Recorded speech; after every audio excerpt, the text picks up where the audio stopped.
جمعية الدعوة والإرشاد وتوعية الجاليات بمحافظة بدر.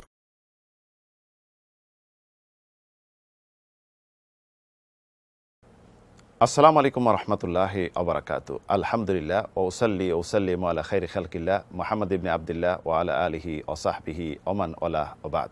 সুপ্রিয় বন্ধুগণ, আল্লাহর জিকির করা একটি মহৎ কাজ, মুমিনদের অন্তরে খোরাক।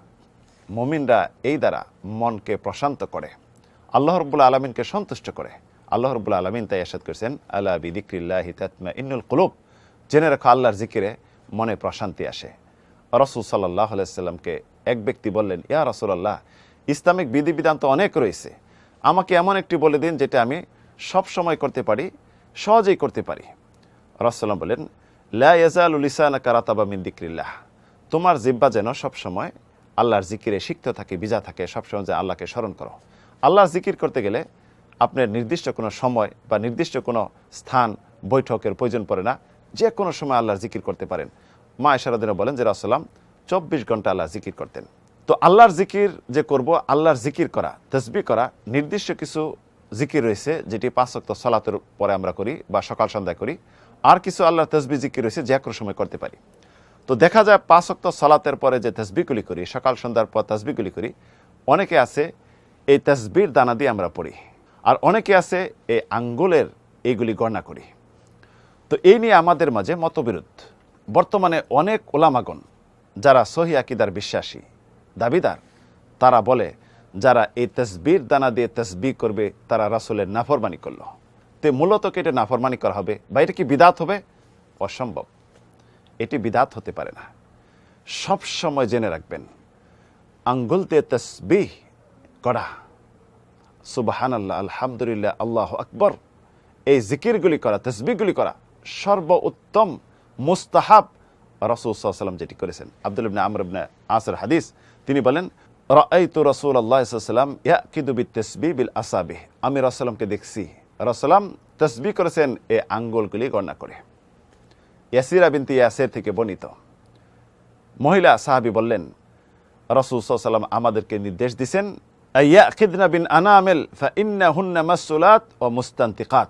অর্থাৎ রাসূল নির্দেশ দিয়েছেন মহিলাদেরকে যেন তারা এই আঙ্গুলগুলি দিয়ে তাসবিহ করে, কেননা এই আঙ্গুলগুলি জিজ্ঞাসিত হবে এবং আল্লাহ রাব্বুল আলামিনের কাছে তাদের পক্ষে সাক্ষী দিবে যে তাসবিহ করেছিল। হাত দিয়ে কি কাজ করেছে? তাসবিহ করেছে, ভালো কাজ করেছে, এটি সাক্ষী দিবে। সর্বোত্তম সুন্নাহ পদ্ধতি হলো তাসবিহ করা, হলো আঙ্গুলগুলি গণনা করে। কেউ যদি কাউন্ট করার জন্য কত সংখ্যা গণনা করলেন, এটি যদি তাসবিহ ব্যবহার করেন, এটি জায়েজ রয়েছে। অসংখ্য সাহাবী থেকে বর্ণিত, তাবিগণ থেকে বর্ণিত এবং আমাদের সালফে সালেহিনগণ অনেকে তাসবিহ করেছেন। এই সমস্ত তাসবিহ তখন ছিল না, তখন তারা কোনো কিছুর দানা অথবা পাথরগুলি গণনা করতেন। কেন? একটি কাউন্ট, নির্দিষ্ট সংখ্যা কাউন্ট করার জন্য। মূলত তাসবিহ এখানে কাউন্ট করা উত্তম। একান্তই যদি আপনি এই তাসবিহ ব্যবহার করেন, এই সমস্ত এটি ব্যবহার করতে পারেন, তবে সবসময় খেয়াল রাখবেন যেন লোক দেখানো, লোক শোনানো না হয়। মসজিদে যখন সালাত আদায় করে যাবেন পুরুষরা, লোকালয়ে যাবেন, তখন এই সমস্ত তাসবিহ ব্যবহার করে দূরে থাকবেন। কারণ হতে পারে আপনার মনে এটা চলে আসবে, মানুষ বলবে মাশাআল্লাহ তাসবিহ করতেছে। লোক দেখানো, লোক শোনানো ইবাদত, এটা শিরকের অন্তর্ভুক্ত, এটা কখনো গ্রহণযোগ্য নয়। এছাড়া আপনি বাসা বাড়িতে নিরিবিলি থাকবেন, কাউন্ট করবেন, কত সংখ্যা গণনা করলেন, এই সমস্ত তাসবিহ ব্যবহার করতে পারেন। তবে জেনে রাখবেন, কত সংখ্যা গুনলেন এটা আল্লাহ রাব্বুল আলামিনের হিসাব আছে, ফেরেশতা আছে গণনা করতেছে আপনার জন্য। এটা বড় একটি নিয়ামত। তারপরও মনের প্রশান্তির জন্য যদি কে গণনা করেন তাসবিহ, এটি ব্যবহার করতে পারেন। সবসময় যে রাখবেন উত্তম হলো এটি। আল্লাহ রাব্বুল আলামিন আমাদেরকে রাসূলের সুন্নতের পদ্ধতি অনুযায়ী চলার এবং আমল করার তৌফিক দান করুন। আমিন, আল্লাহুম্মা আমিন।